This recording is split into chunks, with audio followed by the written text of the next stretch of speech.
Hello and welcome back to another video. Today we have an exciting topic that I have been holding off for a pretty long time.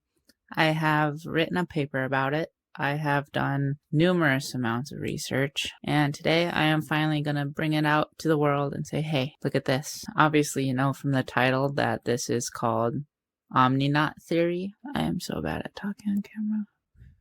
This is a theory that deals with space-time, light, and how it moves through space-time. And what I have found in my research, just looking at all the different aspects of all the way from NASA.gov all the way through to getting into conspiracy theories and UFOs and stuff like what Bob Lazar has said about UFOs and how they work and all that jazz. And I kind of have just been, I made this theory and started connecting the dots everywhere, and it just lines everything up. It makes the most sense to me. So I wrote up the entire paper with all my notes together. I explained like the history behind it and kind of where I started making this theory and why. When you're listening to this, have an open mind. Think about the possibility of perhaps we don't know everything about the universe. Perhaps we should have kept questioning everything. Even if it looked concrete, perhaps there is something we missed that we looked beyond. And that is why we have went down this path we have went down, where we totally forgot the entire other half of this field in science, right? Physics. So I'm just going to read a little bit of inserts from this. It's called Universal Relativity, Omni Naught Theory. Ordinary people, physicists, and mathematicians alike struggle to wrap their minds around the mysteries that surround our universe's origin. Many theories have come and gone, but a few more popular ones have survived the rhetoric. As theorized by physicist Stephen Hawking, we get the Big Bang and multiverse theories. These theories have become a foundation for how we explain mysteries that we don't fully understand. However, how can we answer questions derived from these theories with the technology of today? What was before the Big Bang? Did anything exist? Did the Big Bang even happen? And that's actually what they're starting to debate right now with what the JWST telescope has seen. And oh my goodness, I have written so much stuff about that in my paper. Before they even started questioning that, I just predicted that stuff. So we'll get into that too, but alright. So did the Big Bang even happen? If there were evidence of a multiverse, could the same questions still be applied? This is where the role of scientific theory comes in. First and foremost, we must think about everything without any previous theories being involved. So with that in mind, what if this entire time we have been asking the wrong questions? And I have been obsessed my entire life with thinking outside the box. So like if there is I followed this trail back, right? So you have all these theories, these big theories that came out from like Stephen Hawking. You have the General Theory of Relativity that came out by Albert Einstein. And I did research because I was like, okay, well, why did they make these theories? Where did these stem from? What was the view beforehand? Right? Because I like thinking outside the box. I really do. So that's where I started digging. Here is the section, the luminous ether. And this has a lot to do with Tesla as well, Nikola Tesla. So the one thing we know about the universe is that all matter vibrates at a specific frequency. And this led me to the question, is it possible for matter to stop vibrating? If so, what happens when it stops? Even today, the behavior of an individual electron is unknown. Tests have been done to attempt to freeze electrons near absolute zero, only to get closer at observing their quantum nature. A physicist, inventor, and researcher by the name of Nikola Tesla is regarded to have advanced technology further than any other inventor. It is believed to some degree that Tesla himself discovered the secrets of the universe, and more specifically, how to harness electrical energy from what he called the luminous ether. Tesla describes the aether, or ether, however you want to say it, as the fabric that holds all of reality together, similar to the dominant view of the 19th century. What does he mean? let's take a look at his views on Einstein's general theory of relativity, specifically the curving of space-time, a theory in which a lot of modern science is based on, and for good reason. Below is a prepared statement from Tesla on his 81st birthday on July 10th, 1937. Before I read this quote about what Tesla said about space-time curvature, I'm just going to get into a little bit of history about the ether and the views from the 19th to the 20th century. So the 19th century, the 1800s, they viewed space, right, as being filled with this invisible matter. And so if you had, say, I don't know, pretend, you can't really see that well. What do I have next to me?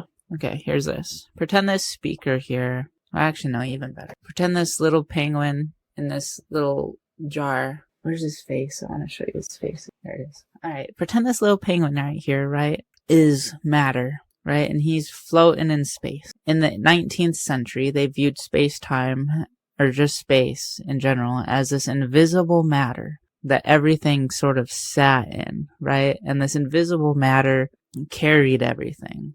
It flowed. It caused everything to move and put everything in motion. That was their view, right? In the 19th century, they said, okay, there has to be this invisible matter up there. There can't just be nothingness, right? And then you have the 20th century, after an experiment, which we'll get to, that should I just get to it? I'm just going to get to it. So after that view in the 19th century, there was this experiment that was done called the Michelson-Morley experiment. And in this experiment, Michelson and Morley, they attempted to prove the existence of the ether. And to do this, they had a big concrete table. I'll show pictures of it. And they had a bunch of mirrors on that table and a laser. And this table, it floated in a pool of liquid mercury. And during these experiments, right, since they thought that the space was filled with this invisible matter that was moving everything, they were like, okay, let's see if we can actually measure this movement of the ether that everything moves in. And so they took this laser, right, and they shot it at these mirrors, and the mirrors reflected the light everywhere, creating different frequencies of light in different areas. And if the light had been being pushed, then the frequency would be different. And then the light in the last area would be moved enough to where it wouldn't be in the center. Something like that. So either the frequency was supposed to be different or it was supposed to be moved a bit. I forget. But anyways, they do this theory. They get their measurements after turning the laser on and having it on this level table floating on liquid mercury, which is probably why they put it on liquid mercury, to make it perfectly level. And it turns out that the light didn't move at all. The frequencies were all the same, right? And so they published this experiment that they did, which it proved that the ether didn't exist, or so they thought, right? And then in the 20th century, you have scientists like Albert Einstein, physicists, who had been previously writing about the ether, redact all their stuff and start writing about empty space. And Albert Einstein even wrote a paper called, I believe it was called, The Ether and Relativity. Yes, The Ether and Relativity, from the University of Leiden on the 5th of May in 1920. So he had written a paper called The Ether and Relativity.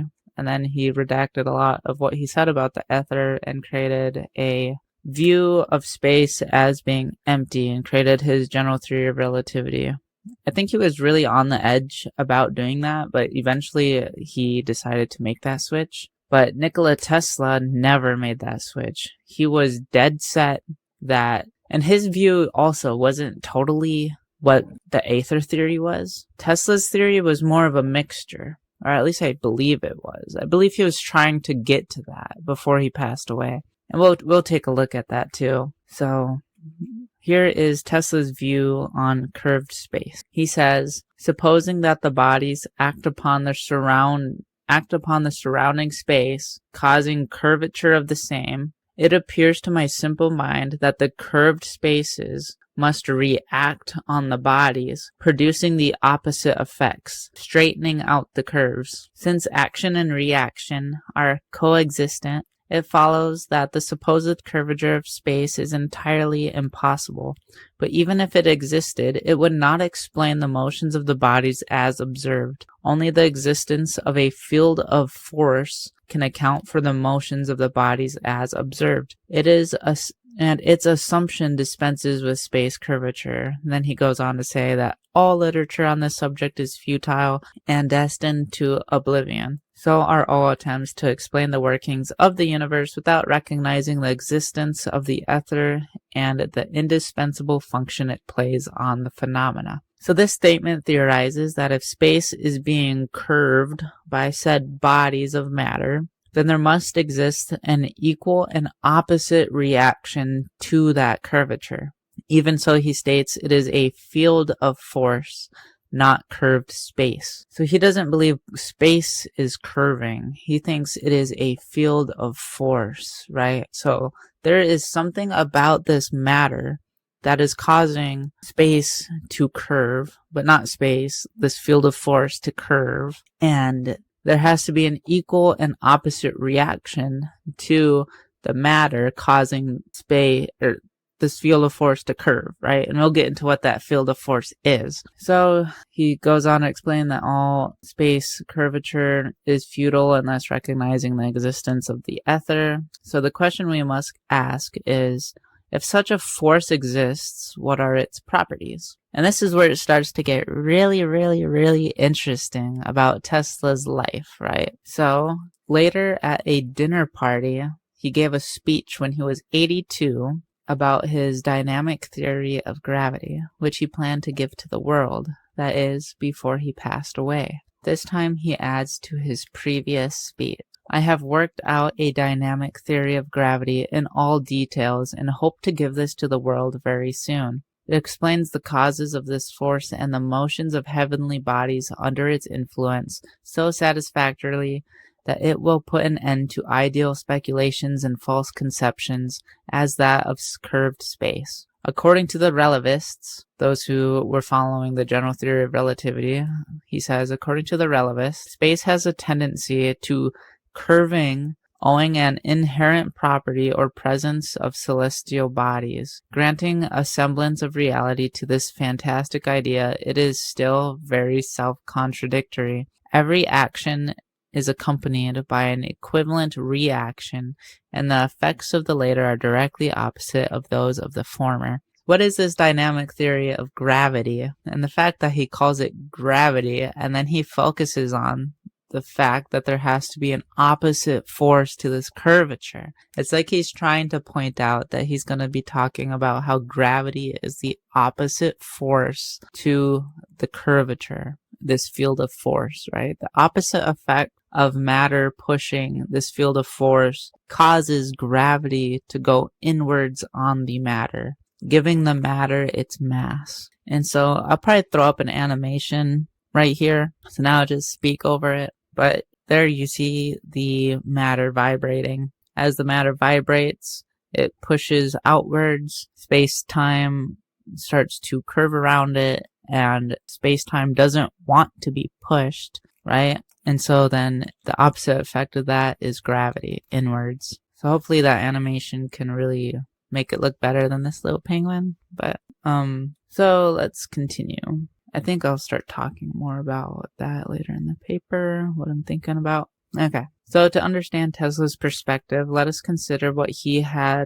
lived in two scientific worlds throughout his lifetime, and then I already explained how he knew about the aether, and then now he has to deal with the vacuum of nothingness. And the Omni Naught Theory kind of meshes them both together, right? You have this field of force, but you also have space-time curvature. There's just like a missing half to the general theory of relativity. He was so close. If both of them would have just got together, boom, they would have solved everything. But they didn't. It was so close. Or if this dynamic theory of gravity could have got produced, or at least spoken to the public before he somehow died in a car accident somehow. So anyways, this is how Tesla describes the function of matter in the aether. He says it is the primary substance which is thrown into infinitesimal whirls of prodigious velocity, and then it becomes gross matter. The force then subsides, motion ceases, and the matter disappears, reverting to the primary substance. So you have this primary substance, which I think he's talking about the ether itself, this field of force. So this field of force, it throws energy into existence in the form of matter, right? And that's where it says thrown into infinitesimal whirls of prodigious velocity becomes gross matter. So gross matter, matter itself comes from this field of force. Oops. And when the motion ceases, when it no longer has that energy that it started with, when it stops vibrating, the matter then disappears and reverts back to the primary substance, the ether. And that's how he describes that. The ether was thought to be a backdrop, a state of absolute rest against which the movement of the elements of the cosmos occurred. Even Einstein, in his articles in 1920, didn't fully reject the existence of the ether. He only suggested a mathematical solution to some relativistic problems. So in 1920, after he developed the general theory of relativity, he too arrived to the conclusion that the ether must exist. This statement was of enormous importance, especially when citing the contributions of Albert Einstein. He writes an entire article called The Ether and Relativity. Even still, his statement from this article is missing in the scholarly physics textbook. Although just theory, I believe we should account for every possibility, even when another theory seems bluntly obvious. Prominence over precedence. Prominence over precedence. That is one of my favorite quotes that I came up with, actually. I had a dream about it. But anyways, although just theory, I believe we should account for every possibility. Because if that were the case, if it were, even when another theory seems bluntly obvious, perhaps we just didn't know enough about the less obvious. Because if that were the case, which I believe it was, we could have been further down the correct path a long time ago. That is correct. That's what I do believe. So this is from the Ether and Relativity. Einstein says, the ether of the general theory of relativity is a medium which itself is devoid of all mechanical and kinematical qualities, but helps to determine mechanical and electromagnetic event. The electromagnetic portion has great importance when we start getting into UFOs and stuff like that. But Tesla also describes that when the substance from the ether decays, it has electromagnetic effects. This is practically described in the Omni Naught Theory's fundamental factors. And then Einstein also says, to deny the ether is to ultimately assume that empty space has no physical quality whatsoever. The fundamental facts of quantum mechanics do not harmonize with this view. So obviously there is a way to push against space-time, which means that it has some sort of physical quality, right? So don't assume that space-time is just nothingness and that there is nothing there. It is four-dimensionally everywhere, right? Meaning that it is inside and outside of everything, down to the quantum level, all the way to the massive galaxy size, to the universal level. It exists everywhere in everything and within everything. And so when you really start looking at like this field of force, like I was talking about, right? You have this field of force described by Tesla that gets pushed out by matter. We have to ask the question, what is this force that is pushing against this field of force, right? Why is this matter pushing against this field of force? And what happens to that field of force when it's pushed, right? If space-time is four-dimensional and it's everywhere, and then you have matter, which is full of this energy vibrates. All matter vibrates. That is a fact. So if you have this energy and it is vibrating, right? It's vibrating. It is pushing against the space-time four-dimensionally, meaning that the space-time is still there right in the center of this matter. It is just less dense, right? And so as it's vibrating, space-time around the object becomes less dense, and the stuff around it is denser the more you get away from it, right? And the opposite effect of that, right?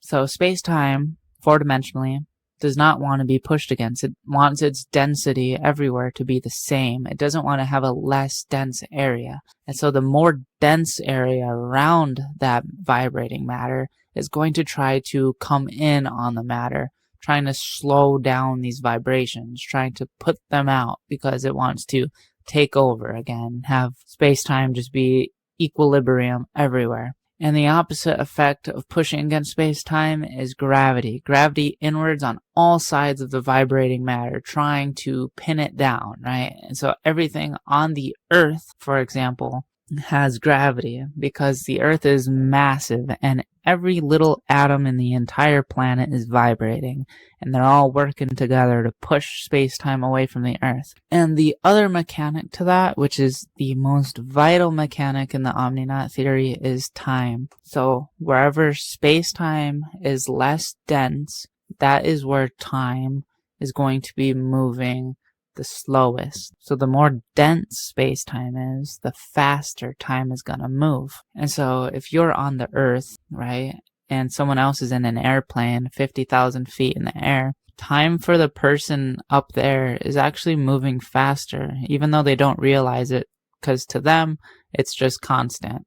If to the person in the plane seeing you, you're slower, and to you, they're faster. But time is constant no matter where you are. And then I was like, okay, I figured all that out, and I felt proud, right? And then I looked back at the Michelson-Morley experiment.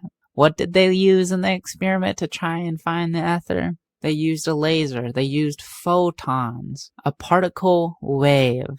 They used a particle wave, right? And this is the best part, right? They used a particle wave. And in my view of a particle wave, from what I have derived, is that, so first, light doesn't have the ability to push space-time. It can't push space-time. Light cannot curve space-time. Light doesn't even curve. Light will just go straight. Now there's this big illusion that we are seeing in the quantum mechanics and in the large-scale galactic size, even like other solar systems, right, and black holes. We are seeing this illusion of dark matter, this illusion that there has to be more matter in a certain spot, because what we're seeing doesn't make sense. And when you start to realize that light itself can't curve, but it moves with the density of space-time, right? So depending on the density of space-time, right, that is the time that light is going. That's the speed at which light is going. But so imagine it like this, right? Time is moving faster time is moving slower around a black hole, for example, because it's in the center of a galaxy. We're talking about Sagittarius A, the center black hole of the Milky Way galaxy. There is so much vibrational energy in this entire galaxy that it is pushing space-time away from the whole galaxy itself, making the center point of the galaxy where Sagittarius A is, that is where space-time is the least dense. And so time there is going to be moving the slowest out of anywhere else in the universe. And so when you have light traveling from Earth to Sagittarius A, that light, as it's traveling, is going to appear. If we were viewing it from Earth, it would appear to slow down, right, until it got to the horizon of the black hole and then just basically stop, because we can't. Time there is so slow that the light hasn't even got to us yet, which is why it looks like a black hole. And if we were on the photon itself as it traveled from Earth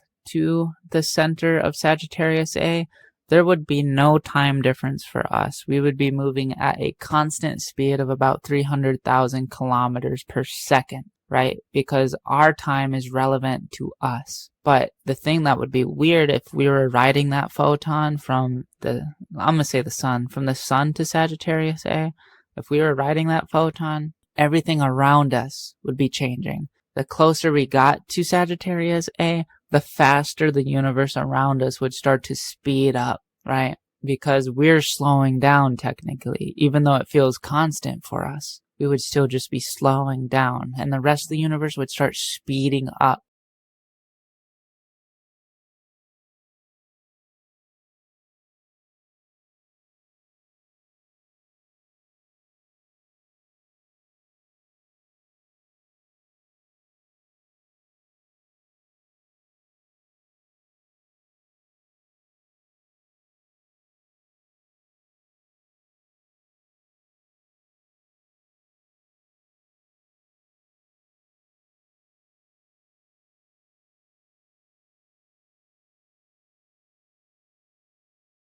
And that is the, like, what should I say? That's like the, that is like the cherry on the cake for the Omni Naught Theory. That is the biggest factor of the Omni Naught Theory, the time phenomena, right? And once you start to look at time like that, everything else, like from what NASA has been posting where they say, we don't understand this, it all starts to make sense. And so I'm going to scroll down here. I'm going to talk about another thing. So I started getting into frequency and time, the photon and dark matter. Yeah, we can talk about dark matter. Let me read this so I can get some of the facts. So with our current understanding of light, the question of why do the outer stars move as fast as they do would point us towards what seems obvious, dark matter, right? And this is talking about the stars on the outside of the galaxy.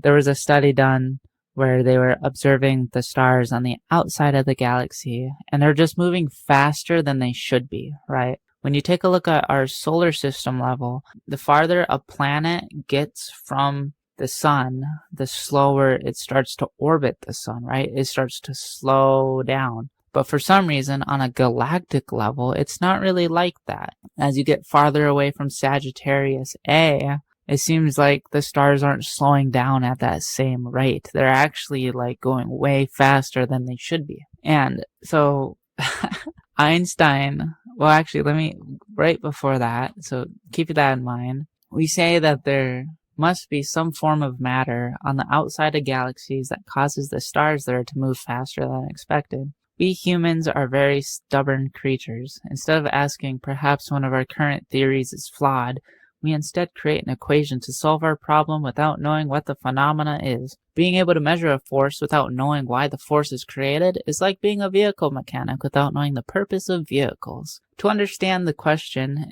and even universal expansion, it's clear our first place to delve into our previous theories dealing with space-time and the aether, which is exactly what I was doing. Einstein created lambda in his general theory of relativity to account for the opposite effects of gravity and balance everything to zero, but later removed it after the Hubble Space Telescope confirmed that the universe is accelerating. This meant that Einstein's lambda did not account for the constant increase of expansion, and lambda was later reintroduced as a positive constant to account for this increased expansion, but the cause of lambda remains unknown. Many physicists today even believe that solving this problem would unlock keys to a full understanding of nature itself. Thus far, we have discussed the effects that matter with mass has on the ether. Now to discuss the effects of particle waves, matter that sits on vibration. A photon, as you probably know, has no mass. If we relate this to the Omni Naught Theory, this must mean that the particle itself is not vibrating against the ether. The reason light has no mass is because it's a particle wave nature. I propose the wave nature cancels the particle's need to vibrate. So when relating back to the speed of light as it travels through space-time, we observe that light seems to be pulled by larger concentrations of gravity. This, as I stated, is merely an illusion, right? It is not the light being pulled by gravity, but relative time itself appearing to us to slow down light. The wave-like nature must stretch equally with the outward force against the ether. So this is describing how where we see gravitational lensing, right? And we say, okay, well, that's light curving around gravity potentials, right? And it's like, no, that's just an illusion. If you're going off the Omni Naught Theory, that is an illusion, because where you have gravity, right? Let me get my penguin back. So where you have gravity, right? You have gravity, vibrating matter, producing curving spacetime, causing gravity inwards, giving the matter its mass, depending on the frequency of its vibration, which is usually more if it's more matter, yeah. Bleh. So anyways, you have gravity potential here. Things are trying to pull into this matter that is vibrating. As light is coming from another source, it doesn't curve, right? It's not gonna like be coming in from this angle and then curve down, right? Because think about it. Time is moving slower around this potential of gravity. Time is slower. Time starts to slow down as it gets to it. And so when you have light traveling, right, or light is being emitted from another object, right, at 360 degrees full dimensionally, so everywhere. Light is shooting in every direction. And so when you have it starting to come to this other area over here, to this galaxy, as it's traveling, it's just going to go straight. And then as it's moving, it's going to start to slow down, right? And so if you have another one at an angle like this, it's going to come in going pretty fast, and then it's going to start to slow down. And then it'll start to speed up again, right?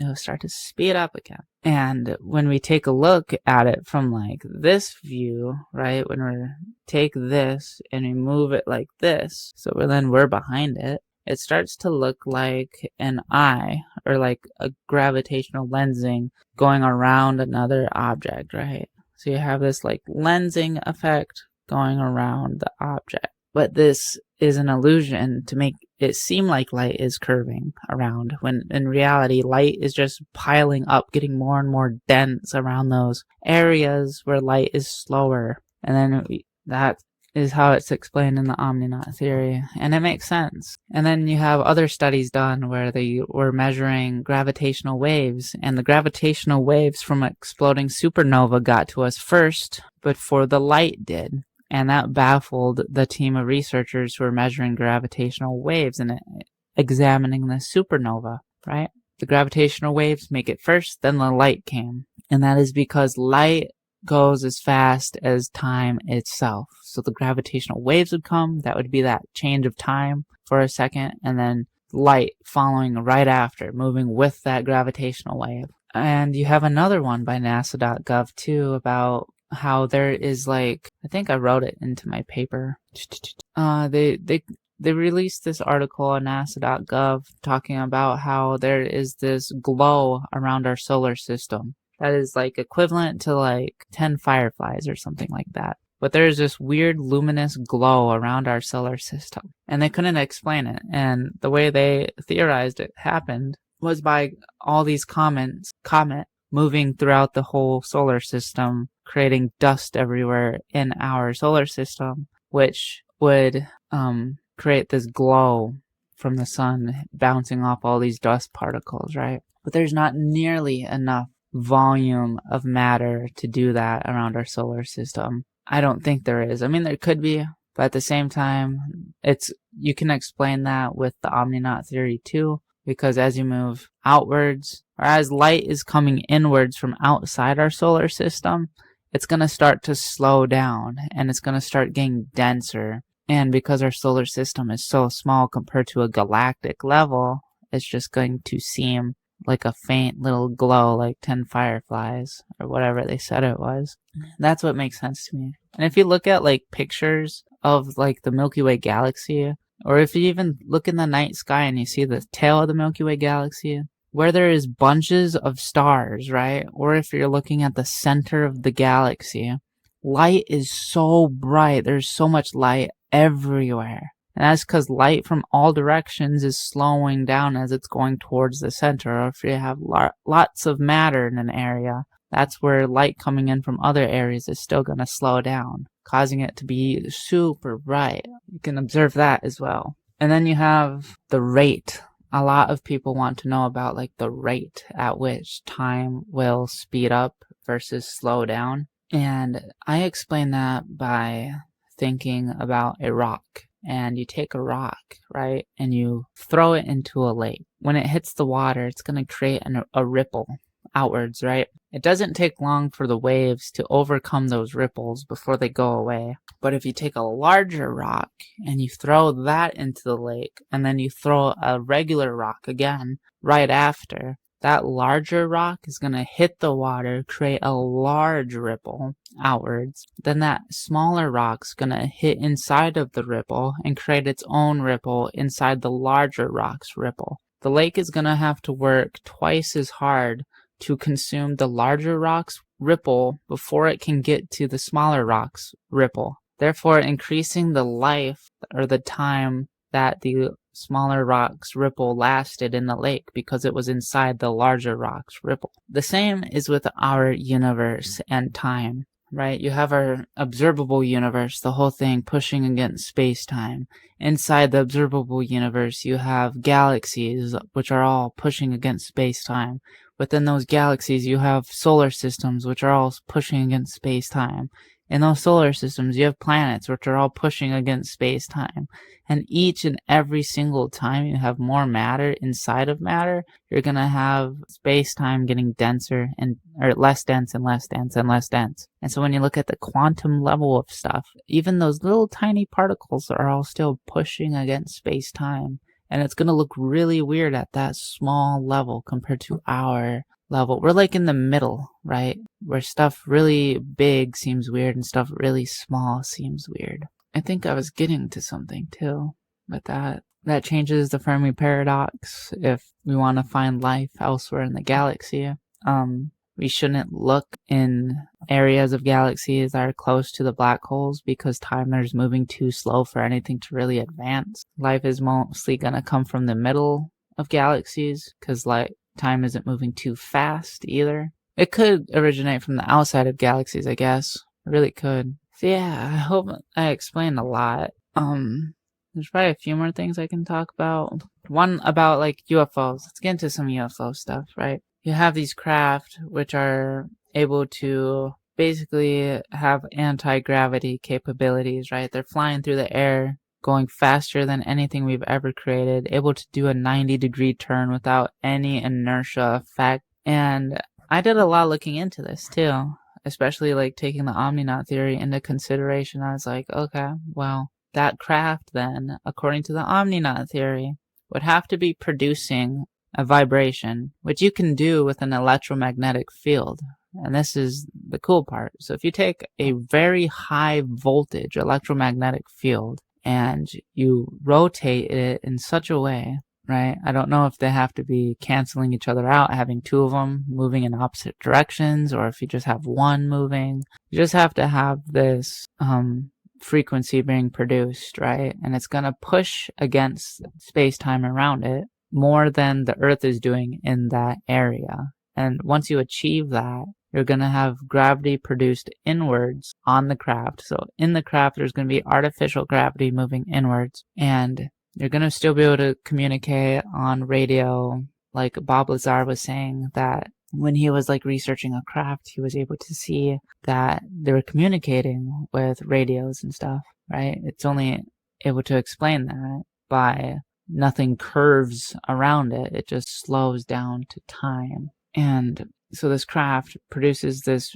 vibration. It pushes against space-time. Space-time creates gravity inwards. And at that point, it is no longer being controlled by the Earth's gravity because now it has more. It has made space-time less dense itself, being there more so than the Earth was doing in that area. So Earth's gravity is no longer going to be trying to pull it down. It's going to be like it's not even there. It's going to be having gravity pull in on itself, artificial gravity in that area. So you'll probably just have to account for like 1.001 G in order to achieve that. And then they're able to speed up and slow down depending on where they direct this electromagnetic field, how they shape it, whatnot.